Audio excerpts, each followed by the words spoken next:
మాగుదూరి వెంకటేశ్వర. ఏ ఊరు sir? Sarvaipalem. Sir ఎలా అనిపించింది సార్ ఈ విత్తనం? విత్తనం సూపర్గా ఉందండి. అంటే నేను తెల్లగాయలు అనేది అసలు ఒక మచ్చకాయ కూడా కనపడలేదు. ఓకే, అది గొప్ప సంగతి. ఇది ఈ ఏడు కాలానికి అన్ని తాళగాయలు వచ్చినాయి కాబట్టి ఇది ఒక్క తెల్లగాయ కూడా కనపడలేదు. ఈ విత్తనం పేరు ఏమన్నారు? బాల బాల. సో మీ మనసుకు నచ్చింది ఇది?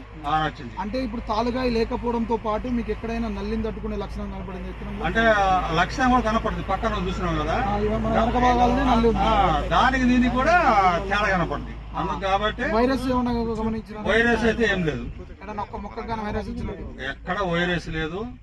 తాళగాయ అంటే మేము కూడా వేసినాము, వేరే విత్తనము, దాని పేరు చెప్పడం కానీ ఈ కోత మొత్తం తాళగాయ.